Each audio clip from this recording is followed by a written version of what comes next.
Well, good morning, everyone. Good morning, good morning. Thank you again, Kit. That was just beautiful and perfect and absolutely wonderful. Julie and I had a wonderful trip to New York City. Got to go back and visit with some of her family, and she had a wonderful birthday celebration, and we got a chance to see a really fantastic musical play on Broadway called Kinky Boots. It's actually a very spiritual play, believe it or not. Yeah, right. Music by Cyndi Lauper. It really is, actually. It has a very powerful, positive message, and actually a very unity message, I felt like. And so it was really just a very beautiful, beautiful experience, and had a good time with family. So we had a great opportunity to have a little R&R over in New York, which was really nice. And I'm very grateful for our wonderful Lissy for a fantastic lesson that she gave to us last week. And if you weren't able to be here last week, take a minute and go out and watch the video. It's worth watching. She was just spot on, just beautiful. So thank you. I am so grateful that we have such wonderful people that can share these beautiful teachings with each other. And so it's an honor to be a part of this. This week I kept getting all kinds of interesting messages about dealing with or coping with the storms of life. We had a few of those this week, didn't we? We had some up in New York as well. We had some nice rain, and we had some wonderful storms yesterday and some wonderful rain, and we're grateful for the rain because we certainly would need it here in Austin, and the lakes are starting to fill up again, so thank you, God. We're grateful for that.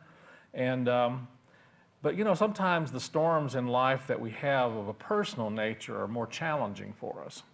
And one of the things that I found is that I was having some different experiences this last week where I was really getting myself uptight and frustrated and and even angry about some different things. And I would see something or read something or hear something, and I would find myself reacting to it. And I know nobody's ever done that, right? I forgot I'm in Unity. People don't do that in Unity, right? Well, we try not to. We really try to come from a place of love and of spirit and appreciation. But sometimes I find that we react to things more unconsciously than we do consciously. Wouldn't you agree that that happens? And so part of the thing that came to me was a reminder to myself of what are some of the ways that I personally can condition myself a little more to not necessarily move into that space, or if I am in that space, to be able to move at it more quickly. So it's not like we're never going to have those experiences. But if we can learn to practice things that help us move into a different space more quickly, then we've got tools that we can use that will help us to shift our consciousness, to shift our energy, and to shift our awareness. Russell, would you mind checking the temperature back there? I noticed some folks fanning, and I'm kind of fanning myself up here. Thank you. So,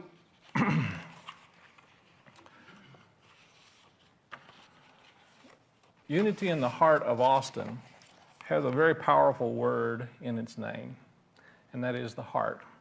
And so I want to talk today a little bit about a very excellent way of helping us move back into that energy of the heart when we find ourselves out of it. Anybody ever find yourself out of that space? We all do. We all do. So these are some wonderful ideas and awarenesses about that can make a difference for us. I, of course, came across a little story that really speaks to me about, caring. And, caring is important when you're thinking about the heart. And this lady, Bernard Kartheiser, was telling a story, and he said he was hospitalized for a few days, and his wife reported that the dog really missed him. And the dog apparently spends nights at the front door waiting for your return. And she said, "What an example of true love." And I replied, "I wonder if you would be that concerned about me, honey." And my wife answered, "If you were gone overnight and I didn't know where you were, you can bet I'd be waiting at the door for you."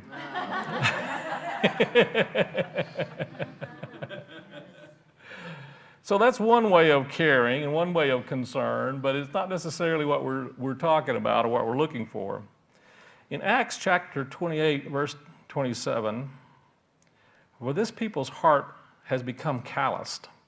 They hardly hear with their ears, and they have closed their eyes. Otherwise, they might see with their eyes and hear with their ears, understand with their hearts, and turn, and I would heal them. So this is a very valuable verse, I think, and one of the most valuable things to recognize about this is talking about hearing with our ears, seeing with our eyes, and understanding with our hearts. And what you'll find is that we have a tendency to try to see with our eyes, hear with our ears, and figure it out with our heads, don't we? But understanding, true understanding, doesn't come through our intellect. And yet we are conditioned in life to try and figure everything out, right? To try and figure out, trying to come up with the solutions. More than that, we are actually conditioned to try and figure out what the problem is. Wouldn't you agree? So our energy is focused not necessarily on what are the possibilities and what are the solutions that we can come up with, but they're really focused on trying to find out the problem, and usually that entails some element of judgment, of criticism, and of blame. Wouldn't you agree? And I'm going to suggest to you that when we're in that energy of judgment and energy and blame, we are not coming from and seeing through and hearing with the ears and the eyes of the heart. The heart doesn't do that. It really doesn't. The heart doesn't judge. It doesn't criticize. It doesn't blame. It doesn't have that kind of energy unless we have triggered something in our thinking to make it so. In Exodus chapter 8, verse 15, but when Pharaoh saw that there was relief, he hardened his heart and would not listen to Moses and Aaron, and just as the Lord said. So he hardened his heart. Oftentimes when we find ourselves in stormy situations and challenging situations, that's one of the first things that we actually do, isn't it? We find that we're protecting, we're covering up, and then we actually go from protection to defensiveness, don't we? And the moment that we do that, we are actually limiting our ability to see clearly, to hear clearly, and to be honest, to think clearly. We actually are limiting our intelligence. And so part of our conditioning work is to begin to shift our energy in such a way that we are experiencing life, as Kit said, love first.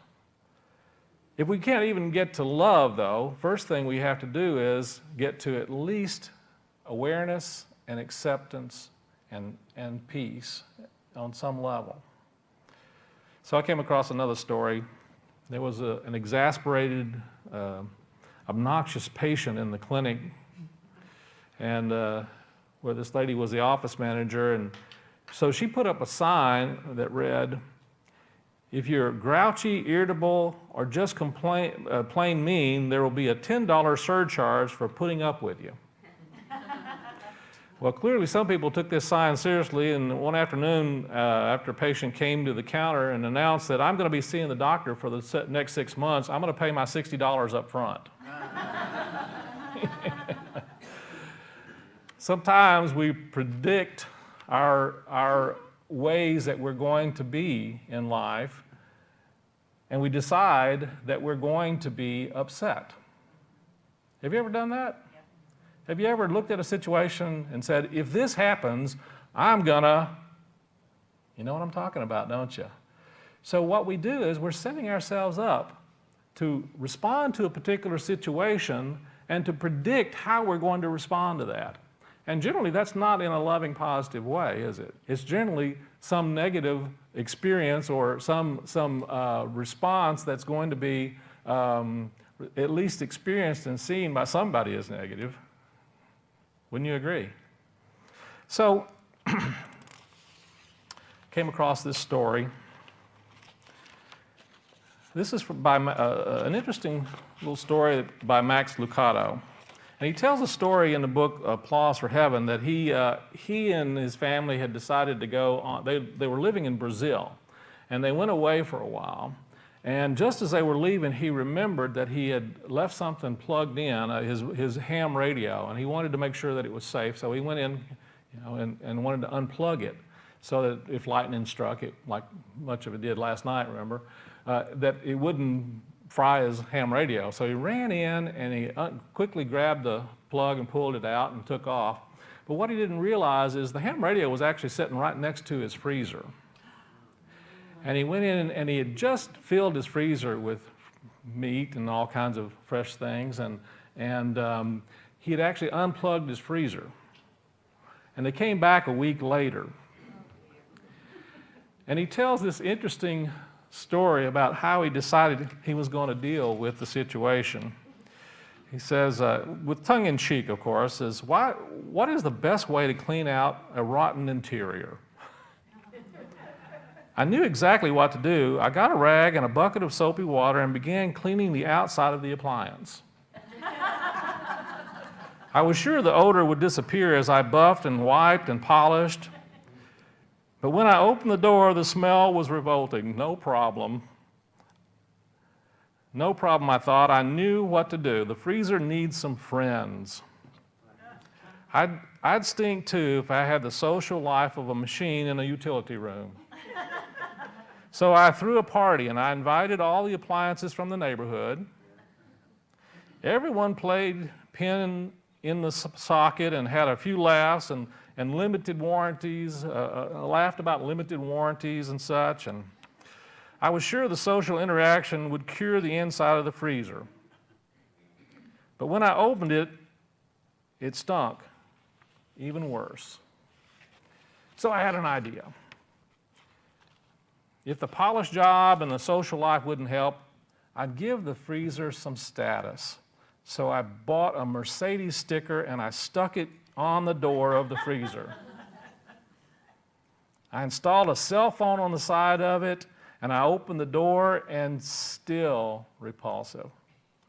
I can think only one other option, and that was pleasure, of course. So I bought copies of Play Fridge, the publication that displays freezers with their doors open. Oh my. I rented some Foxy films. My favorite was The Big Chill. And after a few days of supercharged after-hours entertainment, I opened the door and it nearly knocked me over.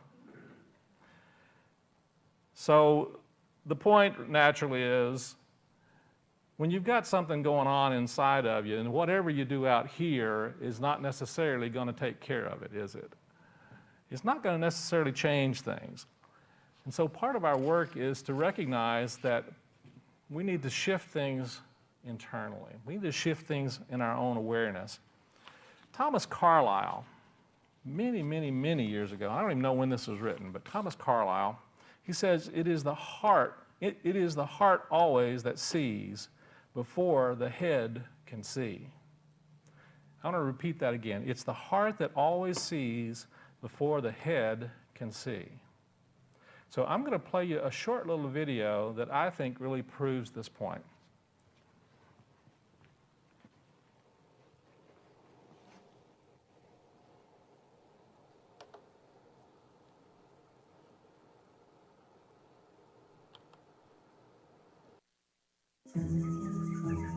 We did an experiment here at HeartMath to study how the information flows between the heart and the brain. And we actually discovered something quite remarkable, something that surprised us.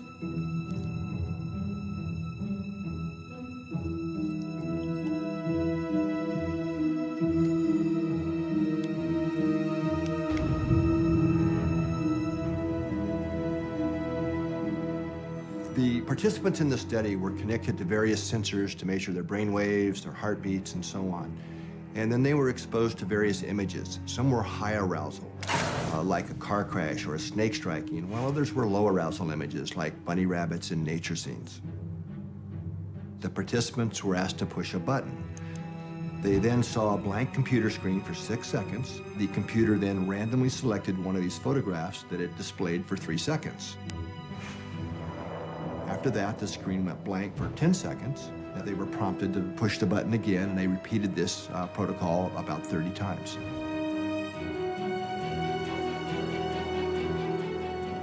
When we analyzed all the data, the results were astounding.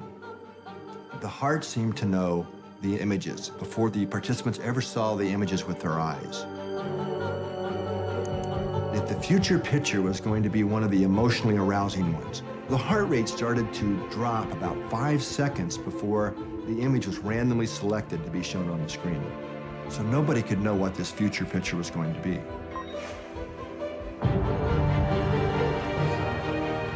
The heart had a much greater deacceleration than if it was going to be a calm picture. These results have since been replicated in many different independent labs around the world, actually. Well, a lot of people say that I don't feel it in my heart, I feel it in my gut. But here's what's really happening. The information comes to the heart first. The heart then sends a different signal to the brain, which we can measure. Then you have a brain response, and then a body response. And with the body response, like the feeling in the gut or the hair on the back of the neck, is where it becomes conscious. But the real flow of information is heart, brain, body. And this is all happening many seconds before the actual event occurs. So what this body of research is telling us is that the heart seems to be connected to a type of intuition that is not bound by the limits of time and space. But what is that source of intuition? What is the heart connected to? And how can we learn to tap into more of that?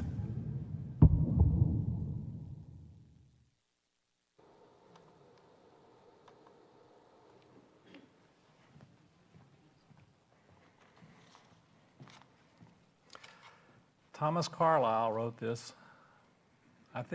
When did Thomas Carlyle live? It was back in the 1800s? It is the heart always that sees before the head can see. We have actually replicated this experiment. It's been replicated numerous times.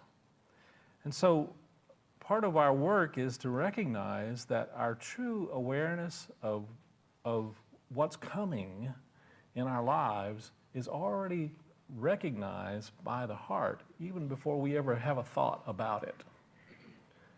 It's a powerful understanding, and it's something that can help us in dealing with the circumstances of life if we begin to work with ways of practicing listening and hearing and seeing through the energy and through the eyes of the heart.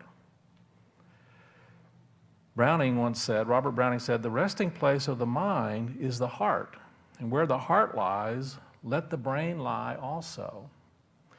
And so in the Institute of Heart Math, they teach a wonderful technique that I have to tell you that I had the opportunity, I don't remember exactly what year it was, but it was probably about 85, 86 that I had the opportunity to go out and study at the Institute of Heart Math in California and learn some of their heart techniques and ways of working with shifting our awareness and our energy from the thinking, the mind, the intellect, into the heart. And one of the most powerful ones and the most simple ones really is one called freeze frame. How many of you are familiar with this technique? Any of you familiar with it? I know Julie is. Freeze frame, if you haven't had a chance to experience this, it's a very powerful, simple, 4-step technique. And it really has to do with shifting our consciousness in such a way that we are learning and seeing exactly what we've been talking about through the ears and the eyes of the heart.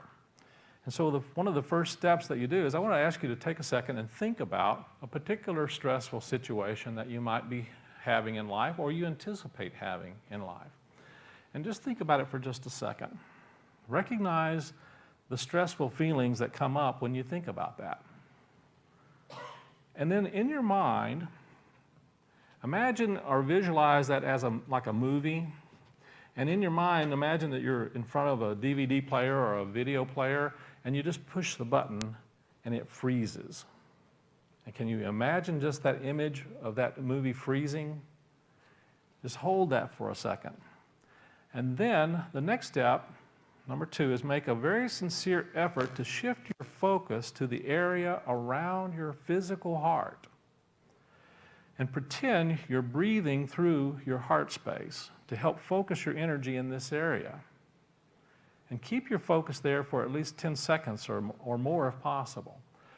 So just feel yourself and imagine yourself breathing through that heart space. Now, a lot of you know that when we pray in here before each service in the morning, that's one of the things I ask everybody to do, is to really focus into the heart center and really tune into that space. But while you're in that feeling and in that awareness, noticing yourself in that space of the heart, recall a positive or fun feeling or time that you've had and have an attempt to re-experience that feeling. So think about something fun that you've done. Think about something that was positive, uplifting. And as you're doing that, breathing in the heart space, feel that. Thinking about that positive energy and trying to reconnect with that feeling and that image or that memory. And now, take a second with your eyes closed. I invite you to take a second now and breathing into that space, using your intuition, common sense, and sincerity, ask your heart, what would be a more efficient response to the situation, one that would minimize future stress? And then just take a second now and listen. Listen to your heart and listen to any answers that you might receive, not necessarily with your thoughts or your head, but with a feeling and with, it might be that you hear a voice, it might be that you hear, or you just simply have an awareness. It may be that you get an image, but just listen to that for a moment.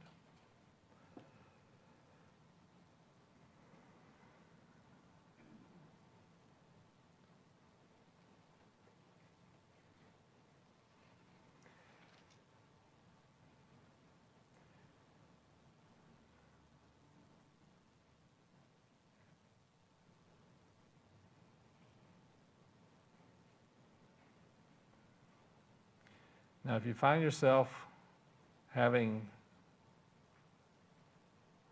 judgments or fear or criticism or blame, you're probably still listening to your head. And so you want to take a moment now and try it again and shift, freeze frame, push the pause button, freeze whatever you're seeing or experiencing there. Consciously try to shift your energy down to the area of your heart. See and feel yourself in that place and breathing into that space. And then recall a positive, fun energy or feeling. And try to re-experience that. And then again, listening with your intuition, your common sense, and your sincerity. Ask, what would be a more efficient way of responding to this circumstance or situation? One that would minimize future stress.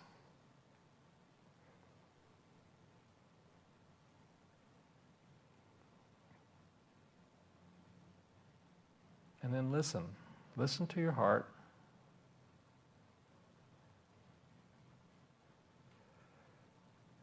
And if you have pen and paper, I would encourage you to maybe just jot down a word or two, a note of anything that you might have heard.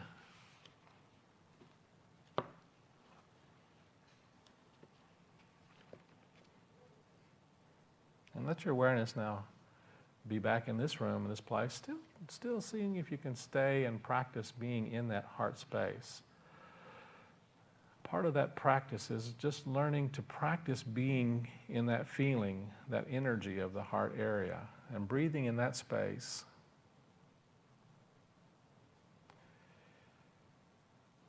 Father Teilhard de Chardin once said, "The day will come when after harnessing space, the winds, the tides, and gravitation, we shall harness for God the energies of love. And on that day, for the second time in the history of the world, we shall have discovered fire." It's one of my favorite quotes. And I do think that that's part of our spiritual work, is to harness the energies of love, to harness the energies of the heart. And the energies of the heart, oftentimes getting into the energy of love, sometimes it takes steps to get there. So you can actually practice moving into the energy of the heart, not necessarily always feeling love, but if you can move into a feeling and an energy of acceptance, then it'll actually help you move into the heart space and be able to resonate in a heart fashion. So one of the things that they've discovered at the Institute of Heart Math is that we are able to accelerate our ability to increase our awareness, our understanding, our experiences in life when our heart has a coherent pattern. And what I mean by that is that there's something of a symmetry in the heartbeat variation. The variable heart rate will actually, as we move into a coherent variable heart rate, meaning that the highs and the lows are fairly even, we are actually in a place of peace, we're actually in a place of stillness, but we're also much more in a place of clarity. One of the things they've talked about, of course, is that there is a system in our body that actually allows the heart to communicate with the brain and tell the brain what to think. We think it's the other way around. We think that the brain is always telling our body and our heart what to do, and our brain does tell our body what to do, but oftentimes it's getting a signal from the heart that tells it what and how to think. If we shut that off, and we can shut it off in many ways, we can close it off, and that's, I think, really what the Bible was talking about when we says that we harden our hearts. We're basically not allowing that system to work efficiently.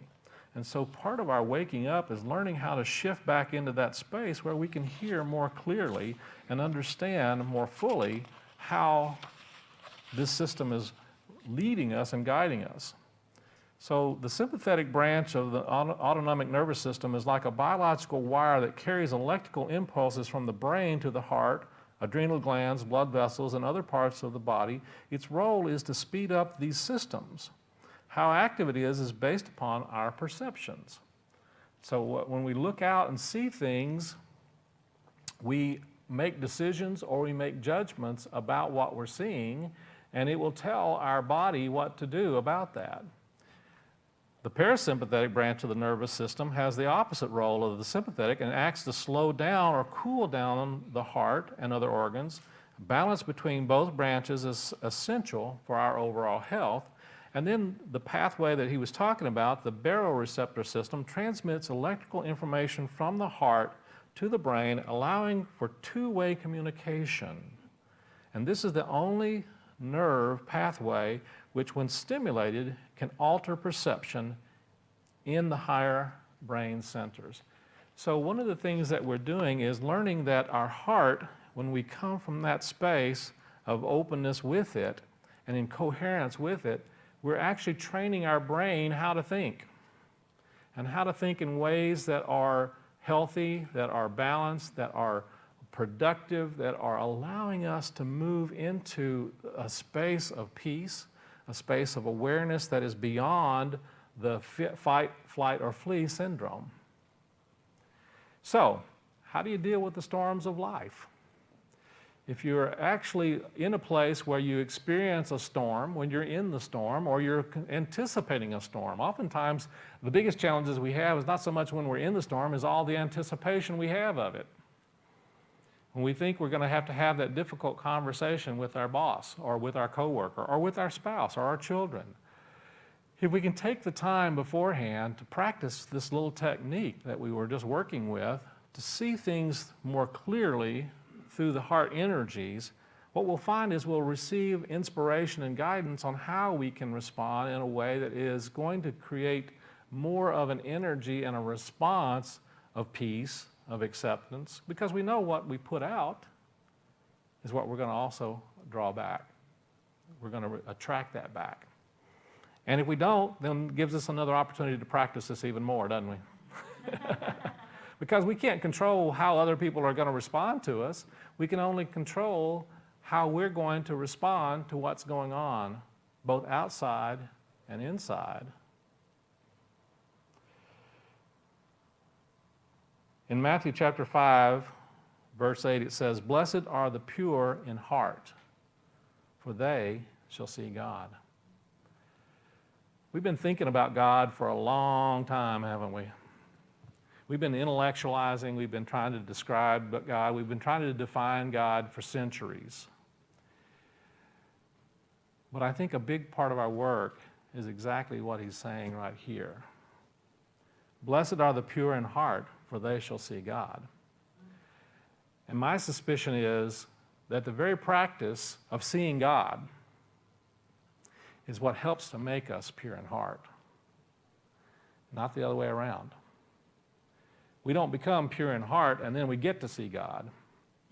The practice of looking around and seeing that divine essence and that presence everywhere, in everyone, in every circumstance and situation, in every difficulty and challenge, and every blessing that we see and we experience, if we will tune our hearts in such a way that we are recognizing and open to seeing the presence of God, then what we find is the heart opens even more. We become clearer. We see things more clearly. We experience things more clearly. Instead of trying to get everything out here to look the way we think God is supposed to look, how about let's learn how to appreciate God in drag? Because that's what we're seeing. We're seeing God everywhere and we don't even recognize it because we're not looking.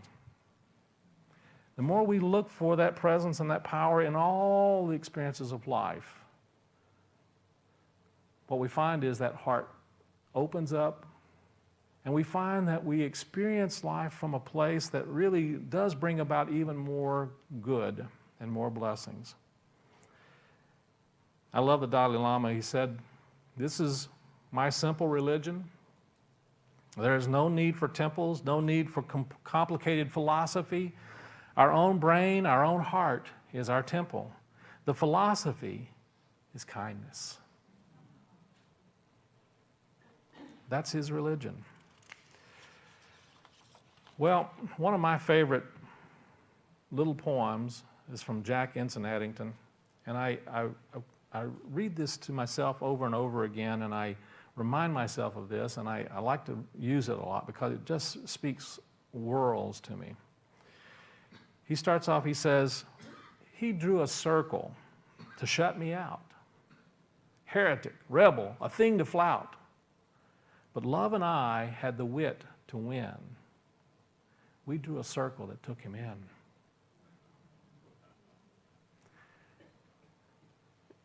If we can remember that, folks, in those times, when we see everything as being not the way we think it's supposed to be, if we can begin to shift our energy back into that heart space, if we can begin to listen to that awareness from the heart space, you and I are in the very act and process of healing and changing the world.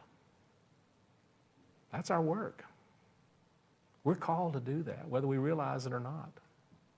We're called to do it within ourselves. We're called to do it with our relationships. We're called to do it in our work. We're called to do it in our physical bodies. We're called to do it in all aspects of life. We're called to do it in our politics. And if we can practice that, we are a huge part of making those shifts. Jesus said in Luke 12:34, "For where your treasure is, there your heart will be also." The power of the heart is where your treasure is. It's in your treasure chest. Your treasure chest is right here. And the more you can tune into that and listen from that space, the more I can tune in and listen from that space. Speak to me.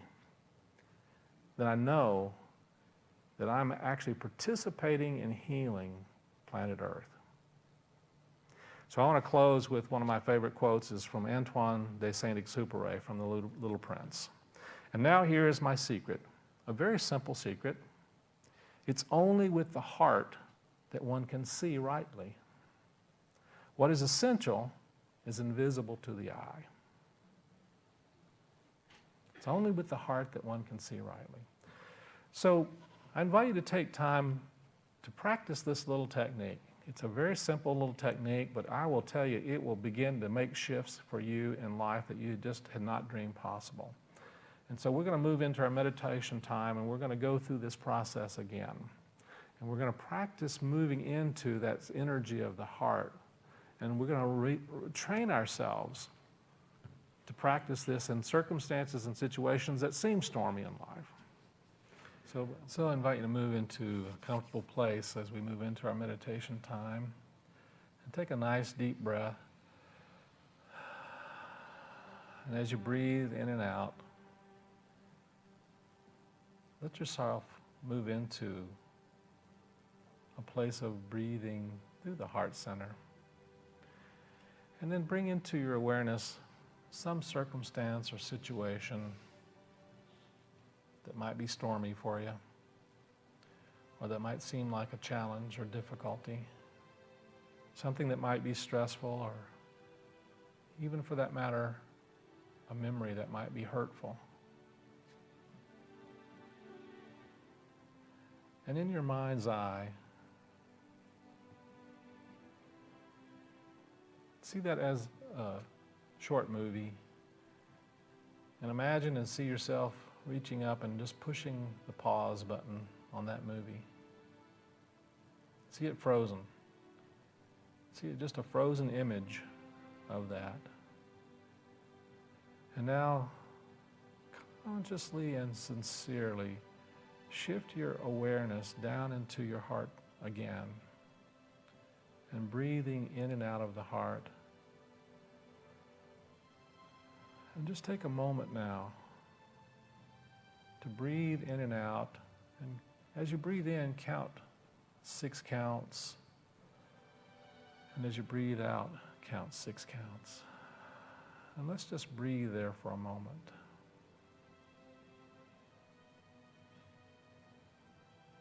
And as you're breathing in and breathing out, bring into your awareness some fun or uplifting or positive experience that you've had. Those are treasures. And they're there to help you remind yourself of the love and the beauty in life. Feel yourself experiencing that feeling again. Feel what it feels like.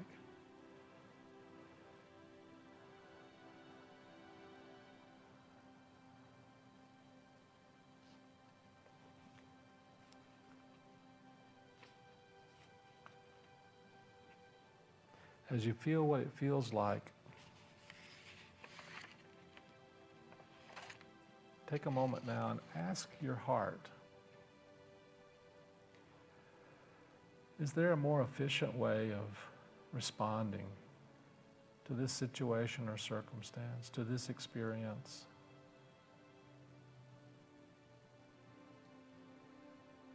One that will minimize the stress in the future, going forward.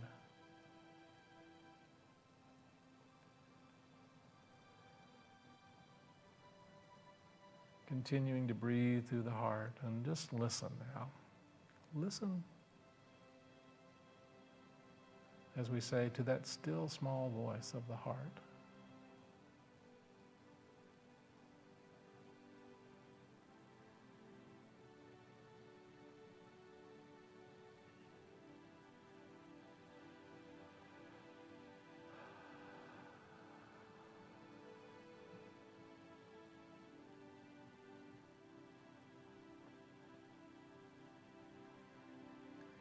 And now thank your heart.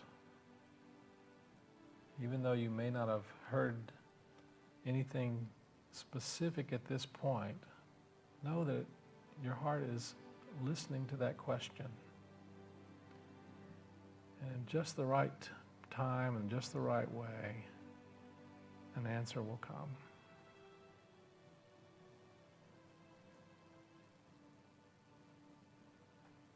And when it does, notice it. And if it's an action to take action on it. Or if it's just a way of being, see yourself in that space. And now let a feeling and energy of gratitude truly come into your heart for the wisdom, the inspiration, the guidance of Spirit that comes through the heart. Thank you, Blessed Spirit.